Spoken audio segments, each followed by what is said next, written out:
This week on The Futurists, Anders Sorman-Nilsson.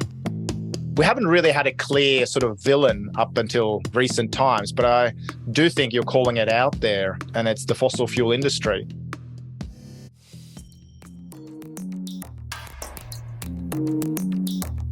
This week, we're going to get into the avant-garde side of futurism with my friend Anders from Down Under. But before we jump into that, Rob, what have you got in the news?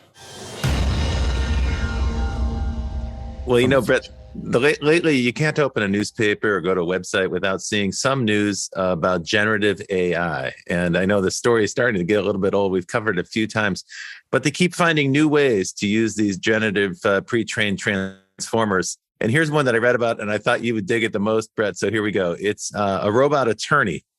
And as it turns out, the legal language and the proceedings in court are actually quite a good use case for an AI. And so they have now developed a new kind of GPT model, or large language learning model. And it's called GPT-J. And the J stands for justice or jurisprudence, I suppose. But the point is that it is a robot, basically robot cheat sheet. So if you're in a courtroom for a standard procedure like traffic case, you can wear a Bluetooth headset and this thing will whisper in your ear instructions. And if you repeat what it says, you might be able to talk your way out of the court case. And the company that made it is called Do Not Pay. And so they offer ways for people to beat traffic tickets, and this is their new gimmick. So this is an AI that advises defendants. It's not entirely clear that this is legal because in most U.S. states, you're required to be a licensed attorney to practice law, and so this would be kind of a legal robot. Although it is a kind of a neat concept, and it's going to be tested. But you're allowed to represent yourself as well. Yeah, that's the idea, and you're also allowed in certain courts. You're allowed to wear an earpiece. That's not true in every court. And so they had to find a jurisdiction where those two things are possible. And they claim they found two. So they're going to go with a test case in about a month. So we shall keep you posted on the outcome there, that trial. What's interesting is Do Not Pay, the CEO is not revealing which jurisdiction they're going to have the case in because he doesn't want to tip the judge off that they're having this robot attorney assist them. So there's a little bit of suspense around this story, but I just thought you get a kick out of it. You can now have an AI help you beat a speeding ticket. No, I did see some other news as well, which we should get into, but that China has developed a drone that works off laser technology. Mm-hmm. So the drone can stay aloft essentially forever based on laser tech. So now I don't know if this is sort of microwave energy charging the battery or how it works, but when we start talking about automated warfare and so forth as well, particularly now that we see like the US and Europe sending tanks to Ukraine and so forth, there is going to be a lot of experimentation in the autonomous warfare arena as well. So yeah, that's worrying trend in that respect. But well, let's jump into something a bit more positive. Yes. So on that happy note, let's turn to our guest. Yes. Yeah. At what Anders, stage welcome. do we? I was going to say, at what stage do we start pushing the panic buttons here of weaponized AI and going from harmless speeding tickets to drones being weaponized in places. Yeah. Well, this is the thing. We're going to try and automate everything because that's what we do, right? We throw tech at everything. And in many cases, this is going to change the nature of work, obviously, but the problem is we spend far too much time debating whether AI is going to change things instead of actually starting to think about how we transition society, in that state, with these changes. I mean, that's my thought. But Anders Sorman-Nilsson, welcome to the Futurists. Hi, Anders. Yeah, great to be on the show. Nice to see Robert and good to connect again, Brett. Yes, like a little anecdote just on that Chat GPT piece. I don't know if this was ironic or just the way things are these days, but we had a last minute inquiry from a large credit card company doing some work with a major bank in Asia Pac, and they started asking, where do you get your research from? Like when you talk about the top 10 top 10 clean tech trends, for example, or whatever else it happens to be. And they were quite sort of into and investigating and litigating our ability with our research team to do some really cutting edge research. And I shared with them that, in preparation for the call, one of the things based upon their written brief that I'd done was to put the brief into ChatGPT. And I don't know if I felt like I was cheating on the exam or not, but I think actually we're quite impressed that not only do we use, primary and secondary sources, and we have a, research team around us, but, we're also assisting the human intelligence with artificial intelligence. And some of the best research ahead of that call were in fact from ChatGPT, because that particular client wanted to know about, what are the top 5 use cases in social and in the metaverse, where financial services firms are doing some really interesting thought leadership and educational pieces.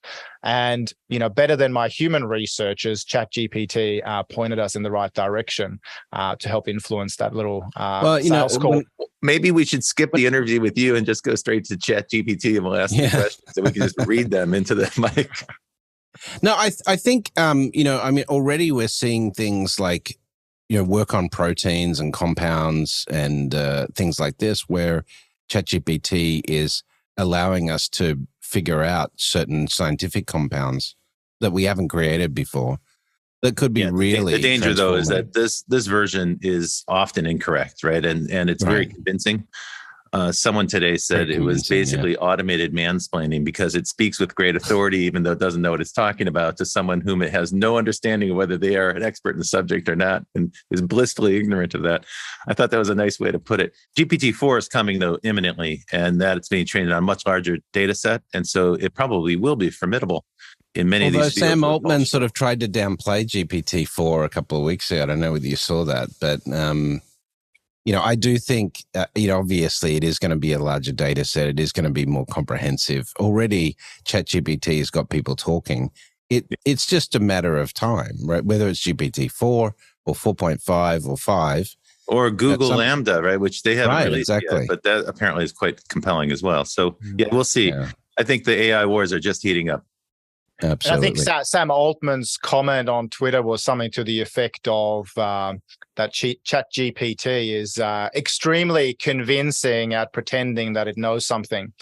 Maybe to your point there, Robert, that it's a bunch of mansplaining. Yeah, that sounds like the average politician as well. So, Anders, you're originally Swedish, but you're based in Australia. You've, over the last few years, you've published a number of books, in the space.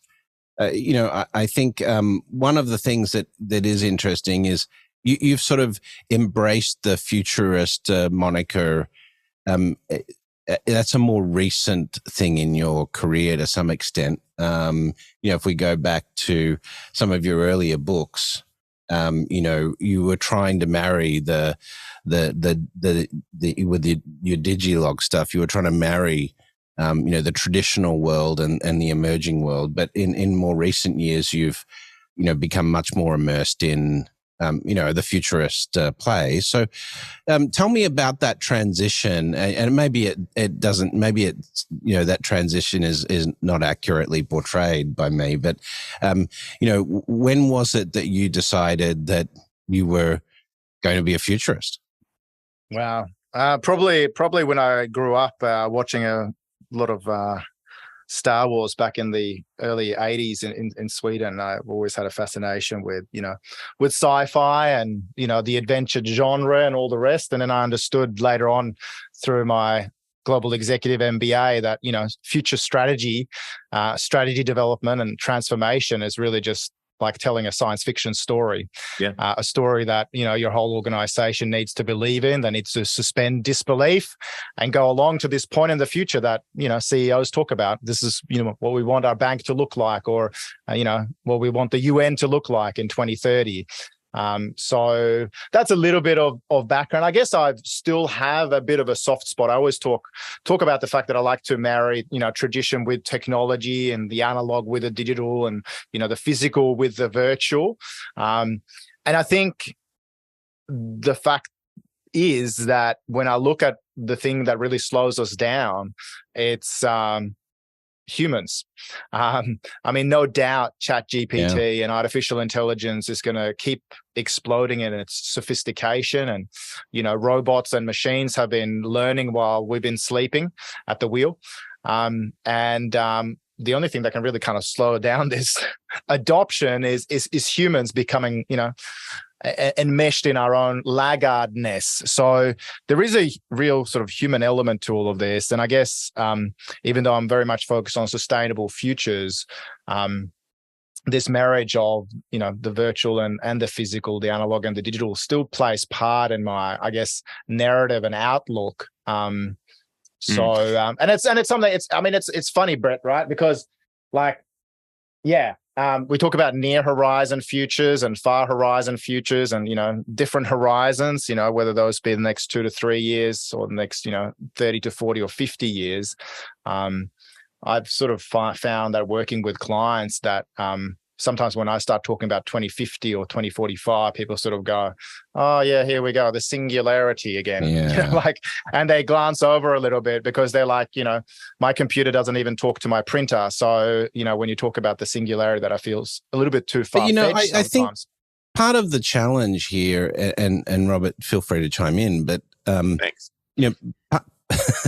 Part of the challenge is, we have very short-termism as a result of capitalism. I think that's created a lot of short-termism. Humanity we weren't always very short-term like this. Investors demand results and they want them now, and they don't tolerate long-term results. The other factor here is that, these systems we were joking about a moment ago, these learning systems, certainly they're filled with defects and there's ways for them to go wrong. There's no question about it. But when the system learns something correctly, it knows it forever. And that's just not true for human beings. We tend to be forgetful. We're terrible eyewitnesses, for example. And it also takes a long time to train a human in how to be an adult, right? It takes 18 years or more before we're fully formed as functioning adults. So we're at a structural disadvantage to these machines because they're going to keep getting smarter and they retain all that memory and all that learning. We're certainly not at that point at this stage. So it's easy for us to poke holes in them. But I think that's one piece that's missing, or people they lose sight of, that the knowledge is retained. And so these systems are going to continue to get smarter and smarter. And we're not necessarily getting that much smarter. Yeah. You'd think we would be, right? You'd think we'd be working on governance models. But there was a period of time when IQ was progressively going up the last, sort of 80 years. But that has then we got TikTok and it stopped. It came to a screeching halt. It was TikTok. So Anders, we recently had a guest on the show, David Matten, who is the author of New World, Same Humans. And he had a really interesting perspective that I think is consistent with yours, or maybe it's similar enough that you can comment on it. I asked him about his technique for forecasting. I said, how is it that you can analyze all these trends across so many different sectors and you come up with such interesting insight? He said, it's very simple. I have one technique and you can do it. Anyone can do it. He said he tries to understand what fundamental human need the new technology or the new trend is addressing. And if it's an adequate substitute for something we already have, then he thinks that's going to be a durable trend. And then he writes, he's willing to, basically stick his neck out and write his opinion about that. And that's what his newsletter consists of. He'll identify one trend, give you analysis of it, and then he'll give you his view of it. It sounds to me that you're using a similar humanistic lens when you consider these trends. You're looking at the human being caught between, our physicality, our analog hearts, if you will, and then the digital world that's kind of reprogramming our minds. Is that accurate? Is that kind of the lens that you use to look at digital change? Yeah, I mean, we've got a few models, few approaches, a few ways of thinking systematically about the future. But just to comment on that, I think that David's view is one that's sort of picked up by likes of Jeff Bezos. He says anything that doesn't change in the world or is going to continue to be a fundamental human need for a long period of time, that's something you can build a business model around. I think in our world of futurism, oftentimes we get asked to comment on these like little blips. Sometimes they're durable future signal. Sometimes they're mega trends, and sometimes they're just flash in the pan moment. moments, right? Now we could have arguments about whether crypto is here to stay, the usefulness of Bitcoin and the blockchain and other things. Some of these things, or non-fungible tokens, right? Some of those things are really great clickbait, and then there's always an argument: are they going to solve a fundamental human need in the long term? So I think that is a really nice lens to look at, and we certainly share some of those perspectives. But I guess some of the thought experiments and models that we use are things that are at everyone's disposal, be it scenario planning, categorizing our thoughts and our observations in, pretty simple tools like, STEEP, or sociocultural, technological, economic, environmental, and political trend analysis lenses, for example, and just kind of go, hey, is this a sociocultural trend? Is it an economic trend? Is it an environmental trend? So we use that to inform our scenario planning. And I guess then you can, draw a bow or string a bow and look, to 2030 or 2035, and of course, with all of that goes a little bit of external scanning. So when we see what we think are long-term projections or trends, mega trends like the UN Sustainable Development Goals, which are firmly focused on 2030, I think that provides a really useful lens to kind of go, here's a creativity catalyst of doing more with less, and catalyzing creativity and entrepreneurial business models within planetary constraints. So well, that's a goal, right? That's a little different from a scenario, right? That's a goal. The SDGs. One of the things that comes up frequently on this show when we talk about scenario planning is that it's relatively easy to predict out about 18 months. Most people can do that, at least for their field of expertise, with a fair degree of confidence. You can't be perfectly right, but with a fair degree of confidence, you can predict what's going to happen. Sometimes that's difficult, but generally speaking, people can see ahead a year or so. And 3 years out, it's not that difficult to work with a team at a company, with the strat team, to figure out what they're planning to do for the next 3 years. After that, it starts to get murky really fast. And anything 5 years out, you're out of the realm of like analytics, and you're in the realm of storytelling, I think. And story and scenario planning done right, you posit like a positive scenario, and then a negative scenario, and then a couple of other alternatives around that, sometimes using criteria that you described. And it keeps coming up again and again. It's the storytelling that's important, because that's how humans process. That's how we create meaning in our experience. It's also what motivates us. If you think about the great heroic myths, and the national myths and so forth that inspire us. So storytelling turns out to be a really powerful thing for future casting. And I find that just sort of interesting, because I didn't think when we started this program that we were going to be talking about storytelling as much as it often comes up, but it seems to.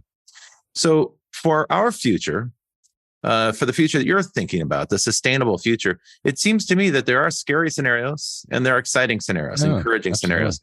Can you share with us a little bit of the positive and negative stories that we might be thinking about when we think about the future and sustainability? So I think there's a wonderful marriage made in heaven, in a sense, between digital transformation and technology and sustainable innovation. And pundits and researchers, universities have been publishing some of this information for a while. But if you look at American productivity, for example, going back 100 years, we're now starting to decouple our productivity from the usage of natural resources and minerals in some areas. So, you'll see US productivity, goes up and down a little bit, but, generally the trend is on the up. But the use of things like aluminum or nickel and copper is actually going down. And across the world now, as you see, economies in the developing world. So I think that, the general trend is towards more productivity while treading more lightly on the planet. And, we see that with US productivity, generally trending upwards, while the usage of nickel and copper, aluminum is going downwards.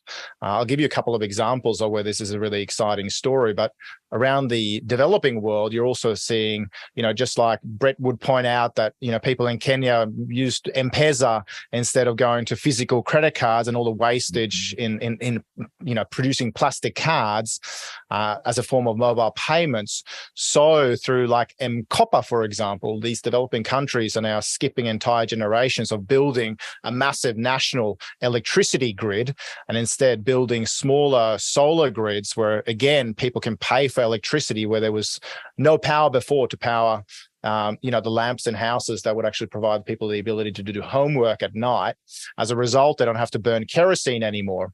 So again, this leapfrogging across entire generations of physical infrastructure is something that's again going to help us achieve the UN Sustainable Development Goals. And if we think about something as simple as the humble iPhone and the hundreds of devices that it's replaced in the one device, whether it be the VCR, be the camcorder, the Sony Walkman, the fax machine, et cetera, they would have all consumed virgin planetary resources back in the 90s and 2000. You're speaking my language, my friend. I wrote a book about that subject called Vaporize. So yes, I agree with you. There you go.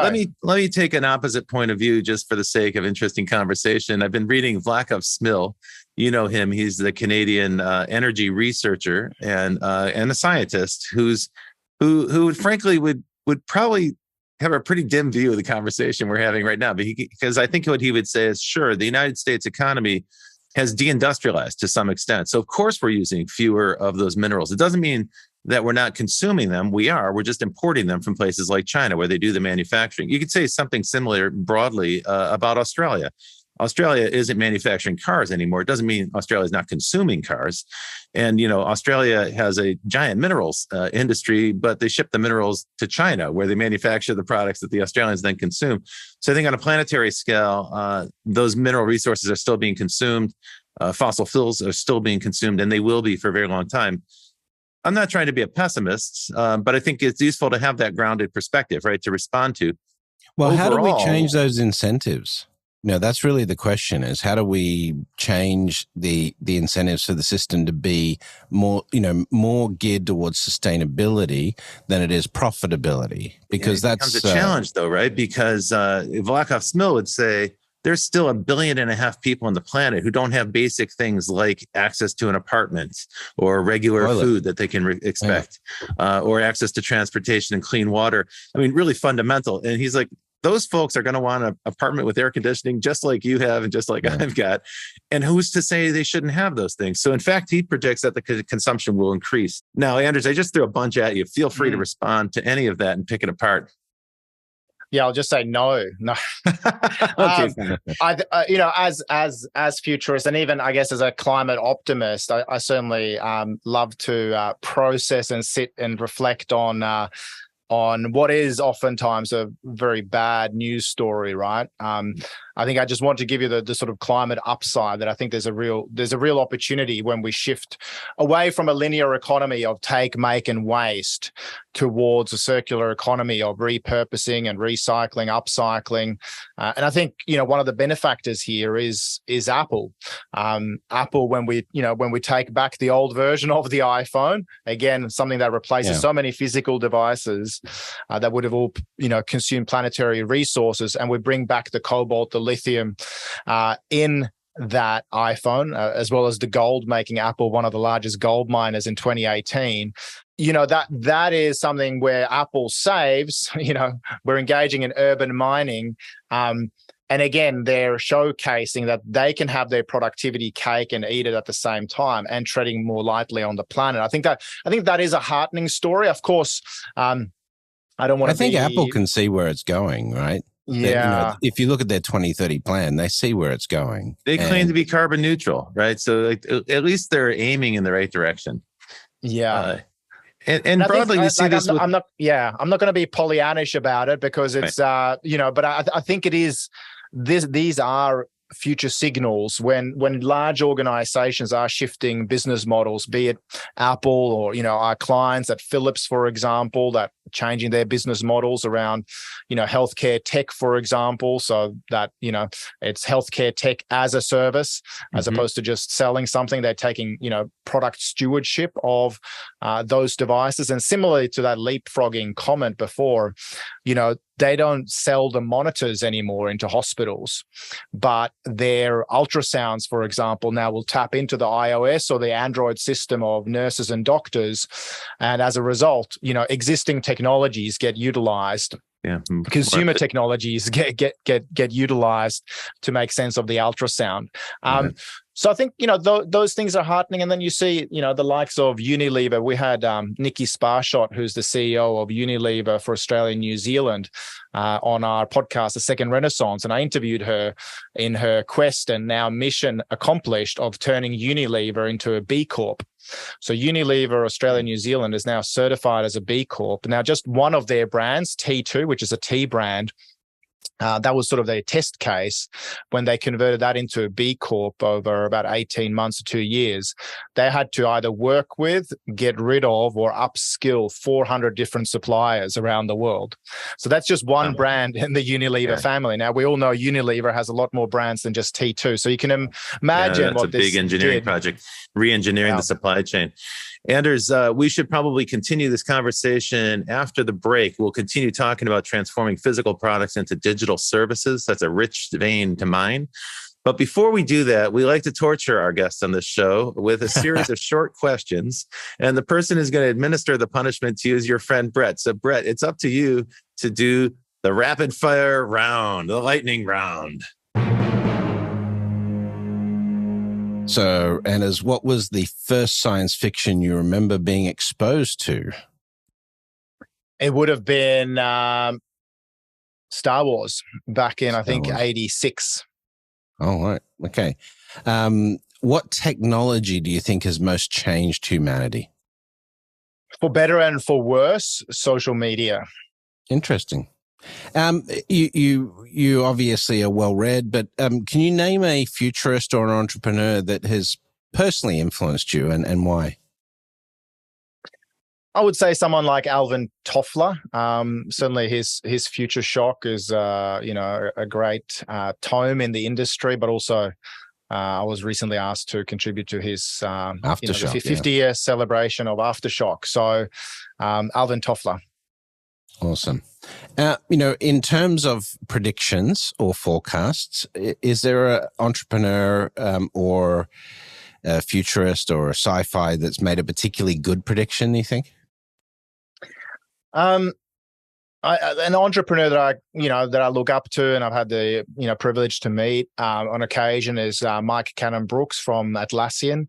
They employ a workplace futurist, Dom Price, at Atlassian, similar to Google's Ray Kurzweil for many years. I think that's really heartening, but also some of his investments in climate tech and clean tech.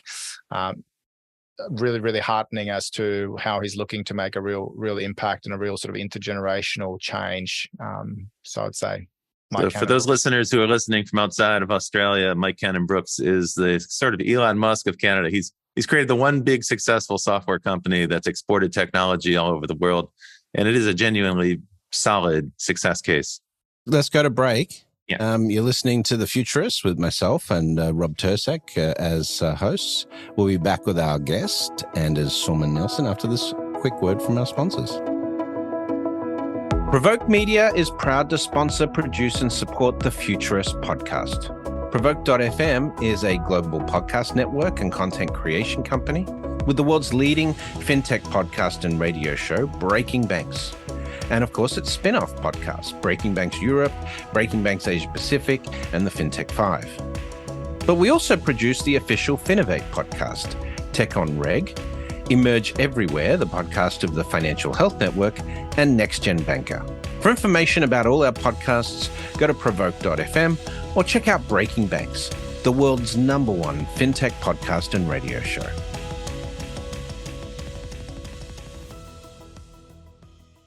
Welcome back to The Futurists. I'm Rob Tercek and my co-host, Brett King. Hey. This week, we are interviewing Anders Sorman-Nilsson from Sydney, Australia, by way of Sweden. Great to have you on the show.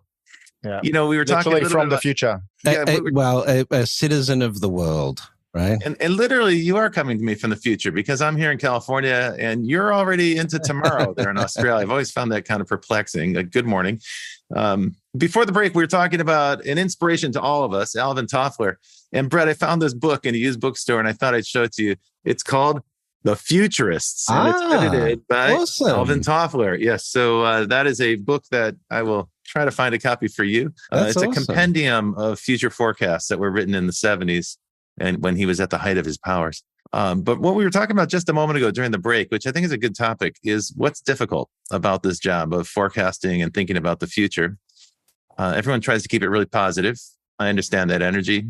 And yet we're surrounded by negativity, all these bad news stories that seem to be constant and interminable.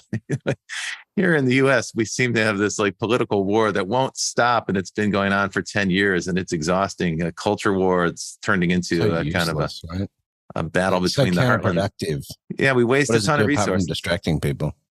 Well, and that's true with this war in Ukraine, right? It seems so utterly pointless, and so much is being wasted there right now. Now, maybe there's a positive side to it, though, because what's going to happen on the other side of this is that Europe will be less dependent on natural gas. And that might actually propel, a kind of reawaken an interest in renewables in Europe. We'll see. That may be too optimistic as well, but let's see what happens. Anders, what's your perspective on that? As you look at this world and you're focused on sustainability, do you view these things as difficult problems? And do you see some difficult problems ahead?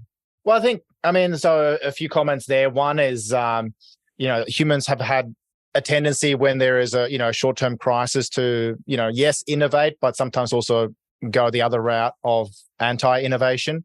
I remember 20 years ago when my parents bought their current home in Sweden, there was an option for them to get geothermal heating to the house and sort of go off the grid. And Dad's like, it's too expensive and all the rest. And now their electricity bill through this last winter in Europe has been 4,000 to 5,000 Aussie dollars per month. Wow. They live in a house from the 16th century, but it's so it's well insulated for Swedish standards and all the rest. But they still got to keep it warm so that water pipes don't burst and all the stuff that people are familiar with in the Northern Hemisphere. Wow. But what's driving that cost spike? Why is it so expensive? Is that a side effect of the war? No, absolutely, yeah. And of course, in Sweden, I'm a climate optimist. I'm a sustainable futurist. But at the same time, the green movement in some areas, including in Sweden, has engaged in some anti-innovation by closing down all of our nuclear power plants, for example. That is a type of renewable energy. But of course, all of those have been shut down, meaning that our reliance on Russia has been enormous. Mm-hmm. And so, the Swedish government has come out and said, don't panic, guys, but, please, turn off the lights at home and, put on an extra sweater through winter. And my parents in the house that they live in now have put in pot bellies inside of the open fireplaces that sort of distribute a heat better throughout the house. And I'm like, that's an innovation. And I'm like, but you're burning sequestered carbon to keep the house warm. And so all day long, they're either chopping down trees or putting trees through the pot bellies to keep the house warm. So the climate impact of that is pretty significant as well. I mean, during Superstorm Sandy, when I was stuck in Connecticut at the time, we the only the power was off for like weeks, and so we were cooking food on the open fire. And I'm not going to judge too hard. Like it's super cozy, and it's like one of these traditional human legacies of sitting around the fireplace and sharing stories and a glass of red wine, right? Humanity in that. But if everyone starts burning dung again, we're also doomed. So I agree with Robert that I think there's a massive awakening now that we need more solar, we need more wind. Do you think that's a generational more renewable energy shift? Or is that like is it going to happen as a result of the impact of climate change? Well, I think it's a combination now. I think Europe is definitely realizing how reliant they've been on importing stuff from a dictator. So energy independence is going to be something that's going to be a focus. And then the question is, how do we get that energy independence? It's increasingly looking at what natural resources do we have? Do we have lots of wind off the coast of Norway and England, for example? Do we have lots of solar in Sweden? Probably not, but we have other types of energy like, Do you think the likelihood of nuclear energy making a comeback might be? Because you keep hearing about people saying, "Look, we have this system. It's efficient. It's much better than the power plants that were built." Well, we have clean nuclear now, like thorium reactors and stuff like that. That we could develop that are much more environmentally friendly than what we like plutonium reactors and stuff like that. I think in many Northern Hemisphere countries, like my native country of Sweden, where they're not blessed with a lot of sunlight, nuclear is going to have to be part of the equation. But of course, there's the image problem that they will have to overcome as a result. I mean, luckily, I live in Australia, where we're blessed with solar and wind. To the degree that we could power not just all of Australia as a superpower, right, as one of our guests, Dr. Ross Garno, calls it, but also export 4 times the amount of power that we actually need in Australia to power some of the largest economies around the Asia Pac as well. So it seems so obvious, right? Yeah. So why hasn't Australia done it so far?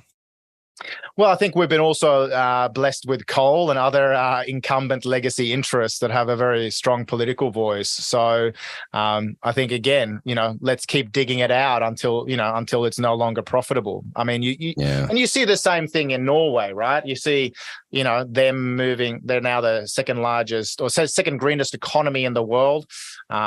97% of all electricity consumed in Norway is from renewables.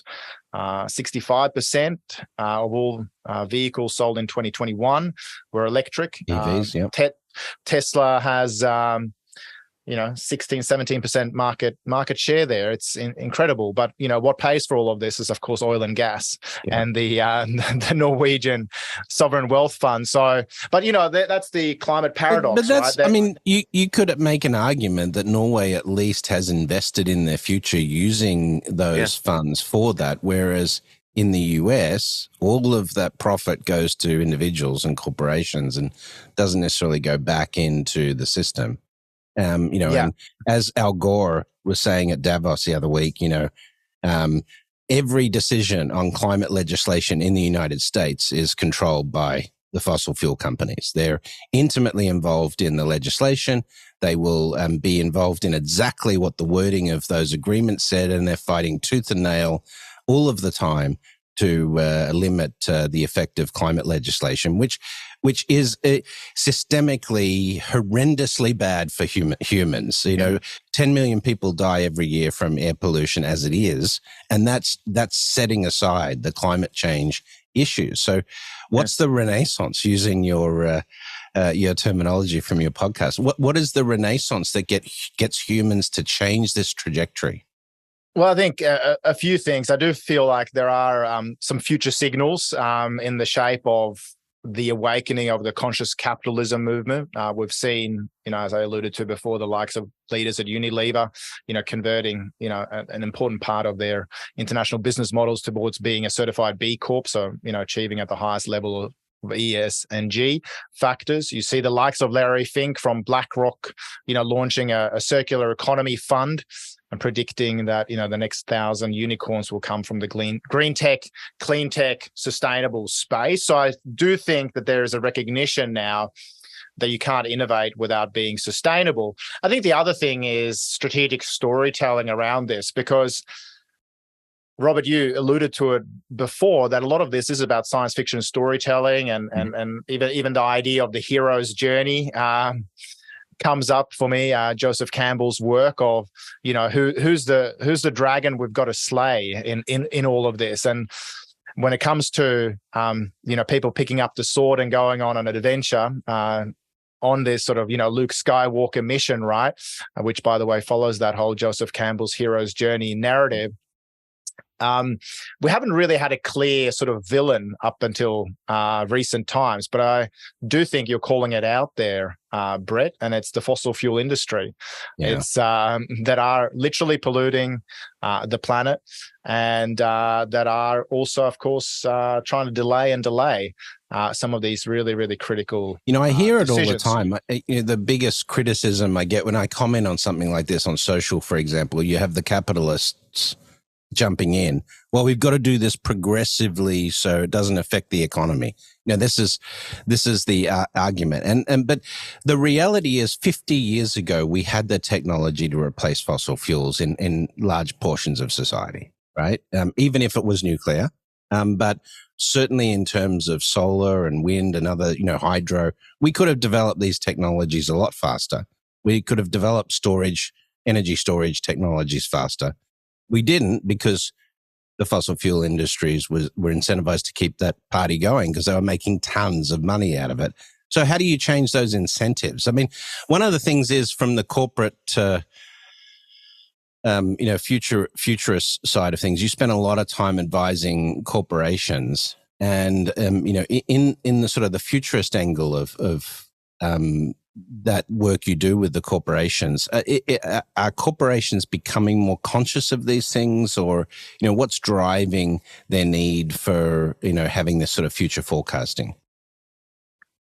Well, I think when it comes to sustainability and forecasting, what you're now seeing is that organizations are waking up to the fact that shareholders will punish them, talent will avoid them or leave them, and of course, stakeholders will also abandon them, as well as consumers and customers will abandon them unless they are seen to be doing the right thing. I think what they're also seeing is that supply chain is now becoming the story that's going to win the digital minds and analog hearts of tomorrow's customers, where the conscious consumer wants to buy from conscious capitalists, where I, as a hopefully somewhat conscious consumer, I have no problems buying the next generation of iPhone because I know it comes from a sustainable supply chain. I know it's part of the circular economy, so I can gladly spend my money, not just knowing that I'm getting the latest and greatest technology, but I'm also doing it with a company that's part of a conscious capitalism movement. So we do see, and like what I'm hearing from boardrooms and executive management meetings, etc., is that they're already seeing with a great resignation and great reevaluation that people are leaving organizations because they're going, hey, you're not purpose-driven. This place doesn't feel like an ethical organization to work at. And let me offer this perspective, though. So there is this challenge that we're facing, which is consumers are jaded. Consumers are cynical. And actually, they've been taught to be cynical by the marketing. And many companies around the world have been quick to co-opt whatever trendy term is the cause du jour and incorporate it into their marketing. In fact, they have advisors like you and me who are whispering in their ear, telling them that these are the important trends you need to pay attention to in the future. And those companies are quite smart. They're quick studies, right? They hand the problem to the marketing department. While they don't necessarily change their practices, they stick the right label on the front of the box. So consumers today are quite cautious about claims to things like organic and fair trade. We want to believe those things are true, but we've been conditioned by relentless marketing campaigns to be doubtful of all those claims. So there's sort of an uphill battle, and we've created this for ourselves. If we really do want to change the narrative and inspire people to change and inspire people to make decisions with their wallets, with their purchases that are going to lead to sustainability, you have to have trust. And this is a real serious problem, at least in this country right now, because nobody knows who they can trust anymore. Social media, to some extent, has eroded trust. Our politicians and the fact that they're bribed and paid off by the fossil fuel industry, for example, that's created a great deal of distrust as well. And it just goes on and on. So we have this uphill battle in front of us. If we're trying to be future forecasters and good storytellers and inspire people to positive actions, we've got to regain their trust. Anders, there's a role in all of this for the blockchain. And I know people will laugh when they hear this because the blockchain has been casting around for 10 years for a problem that it can actually solve. But it turns out that the trust protocol does work in this context where you can, there's an opportunity to use the blockchain in connection with barcodes, so that consumers can scan the barcodes and find out a verifiable identity or a verifiable proof about the provenance of goods, where those goods were manufactured, whether or not they were certified fair trade or certified organic, and they can look up the certification. I know this because I worked with the standards body that created that standard for the barcode. So it's not just myth or theory, it actually works. And what I'm happy to share with you is that major companies, like some of the ones you mentioned earlier, consumer products companies, they're beginning to embrace this labeling system. So you might not see it in a store in Sydney anytime soon, because like all things, it'll take some time to roll out. But one of the firms I talked to that is embracing it, they found that they were being challenged by female shoppers. Women were coming to stores and they were so cynical and so jaded that they didn't believe any of the marketing. And they wanted a way to verify for themselves. And so this ability for people to use the smartphone in their pocket to scan a barcode or a QR code and quickly look up and verify that the facts, claims on the front of the package are actually true. This is a powerful idea. I just want to share that because I know on this show, I often play the role of the cynic and the doubter. But if that's not necessarily my nature, I'm just cautious about embracing all these fanciful visions unless they're grounded in some kind of practical reality. Well, let's go futurist right now, and Anders, let's talk through the timeframes of when do you see that shift occurring, so that corporations, at what stage is that sort of community action that we see emerging right now going to be formative, where corporations will live and die on their sustainability? For me, 2030 is the big marker. That's what I'm firmly focused on. So I feel like we have the next 7 years to get the house in order. Certainly, the science and a lot of scientists agree that these 2050 visions, yes, they're useful, but really we need to take massive action now to prevent some really disastrous climate outcomes. And I think people will be willing to fall on their own swords. What you will see here, yes, we might have a short-term economic slowdown, whether it's going to be recessionary or not. The future will decide. But I do think that there is so much creativity potential within the constraints of the United Nations Sustainable Development Goals. And of course, they are firmly focused on 2030. So I think that is the time frame where we have to get things right. And I do see a new generation of talent, of leaders, of people making some really, really momentous big decisions. So the next 7 years is what we've got. I believe. And I think also, from an intergenerational equity perspective, I talked about Australia a moment ago. Australia's got the most to gain in terms of its renewable resources, so solar and wind, out of any country in the OECD. Perfect economy. But it also has the most to lose, because we are so exposed towards drought, flood, and a bunch of other climate impacts that actually over-index in Australia. And I think Australians have woken up to these bushfires that we have, or these floods that we have. Even at our summer house, because of La Nina and climate change rain, we've had landslips, and insurance companies are now stopping to insure coal-fired power plants, for example. And of course, when the insurance industries is making, the running of fossil fuel companies impossible because they see that it's a stranded asset, there are things starting to happen. It just needs to happen a lot faster, I believe. Yeah, Miami-Dade is going to be completely uninsurable within the next decade if you live in Miami-Dade, in terms of weather effects, flood, hurricane damage, so forth. We've had 8 insurers go bankrupt in Florida in the last 8 years. Right. So, in the state of Louisiana, insurance companies are pulling out because they can no longer take bets against climate change. I was just in Charleston, South Carolina, where they have a seawall. The old city is right on the water, and it's right at water level, and it's surrounded by a low wall. But the wall does no good because the water comes right over it now. So they've reached a point now where they need to make a bigger and taller seawall. And it's, of course, very controversial because it'll end up looking like the Berlin Wall and ruin all the pretty views in that town. But that strikes me to be a global We need that in New York. you know? Yeah, well, look, man, you're living in the city, Brett. You're in Bangkok. You're under sea level, right? It's so even Bangkok is threatened. It doesn't help that they're putting up all those concrete towers for the SkyTrain there. That's going to push down pressure on the aquifers and sink the city even faster. Is there one of my I was going to say one of my favorite questions in all of this, and it's one that you can use quite meaningfully in dinner conversations, but equally with clients and in your own work. I found it really empowering myself. Is how climate change ready are you? And by that I mean, how climate change ready is your investment portfolio? How climate change ready is the house that you live in? How climate change ready is the schooling and the education that you're providing to your kids? How climate change ready is the energy that you're producing or consuming? I mean, and how climate change ready is your business model? And if we don't equate for that or take that into our calculus, well, we're simply burying our heads in the sand, right?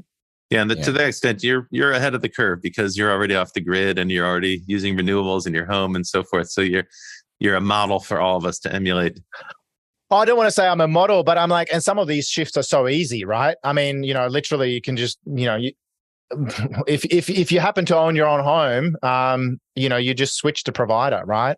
In our studio here, in our podcasting studio, we made those choices as well. The electricity that we get, the power that we get, it's renewable. We don't own this building, so we can't put solar on, but we can lobby to our landlord in our business that they start shifting and generating their own electricity, etc. I mean, we can do small things like composting at home. Like it's a very small scale solution, but a family of 4 that composts all its food and food waste through a year, that is the equivalent of sequestering the amount of carbon that a petrol-based car generates in 6 months.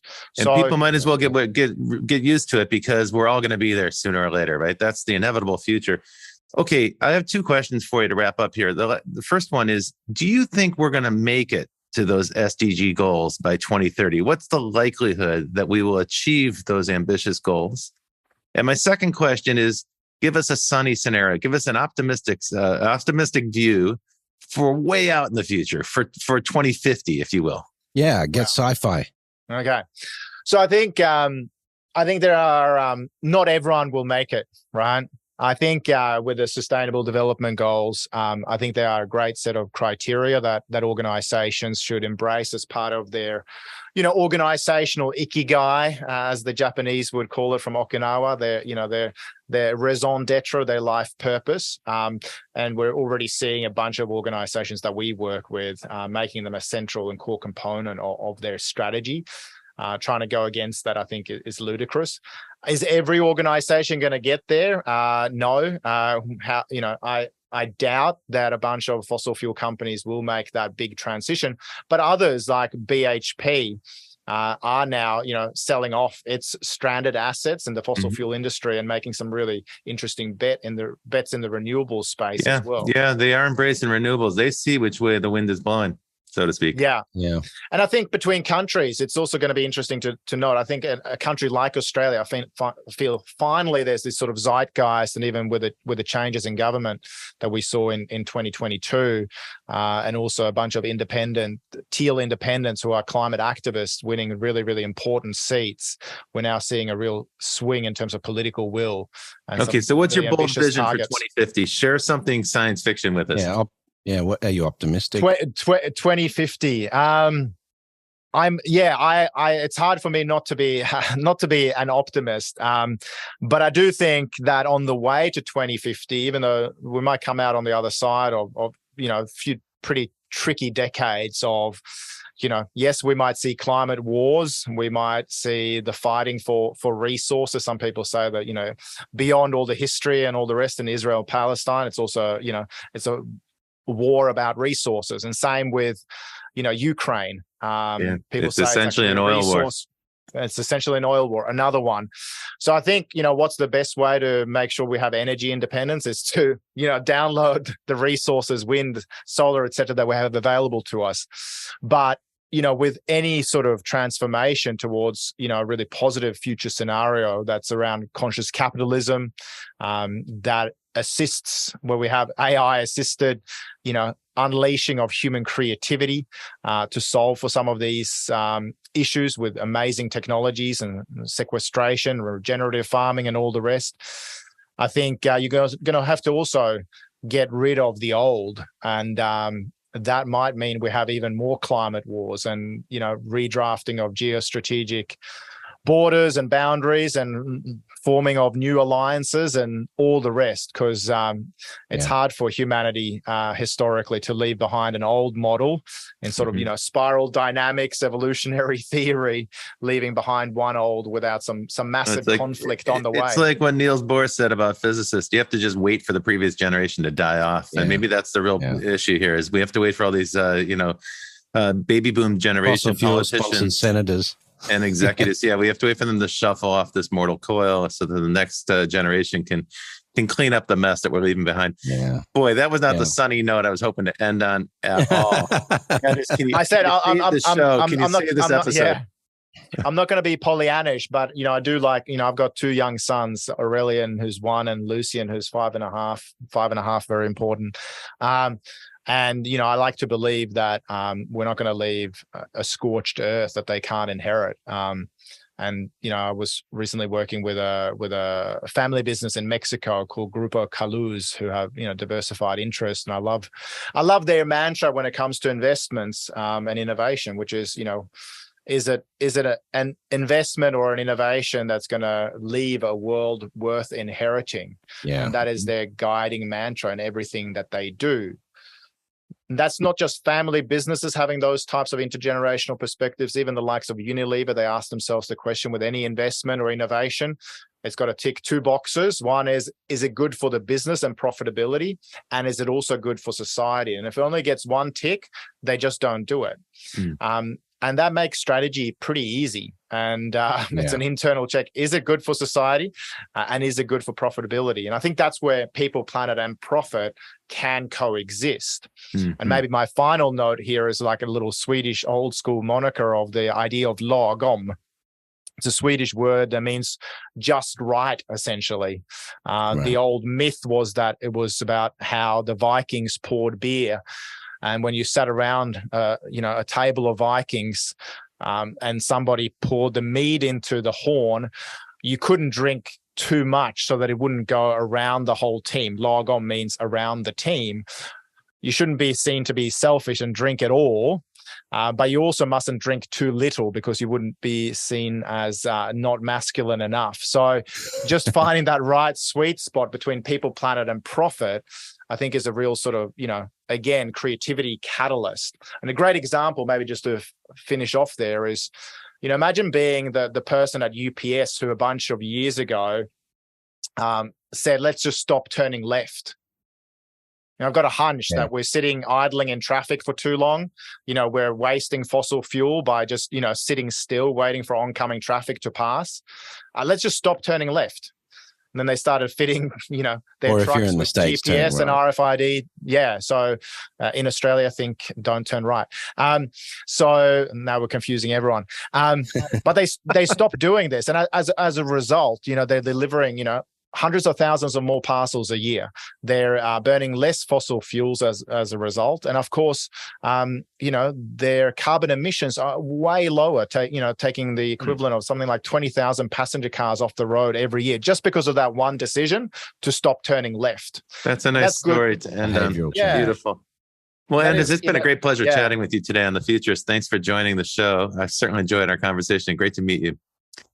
Yeah, and how do people find out more about you, Anders, and about your podcast and your books? We're on the blockchain. Our story is farm to table, producer to consumer. But check out the Second Renaissance podcast. I think it's very complimentary, although maybe even more focused on sustainable futures. That's our podcast on Spotify and all the rest. And you can go to our website, think.com, or Anders Sorman-Nilsson. And that's tell you how to spell my name. THINQUE.com, right? Correct. And just Google my name, spell it however you wish. The algorithm will probably predictively spell it for you, and you will find us in the metaverse. Fantastic. Well, Anders, thanks for joining us on The Futurists today. If you've enjoyed this show, if you enjoy the podcast generally, please make sure you give us a review, shout out, post some episodes on your social feed, whatever it does to help sort of raise awareness. That's all positive and helpful. Of course, giving us a 5-star rating on Spotify or iTunes or wherever you download the podcast is also helpful. It helps people find the episodes more easily. But the best thing you can do is obviously listen, which you are. So thank you for that. We've had tremendous growth in the podcast, and we're really grateful to the crowd that follows us and the support that we've got. And having great guests like Anders on obviously is part of that formula.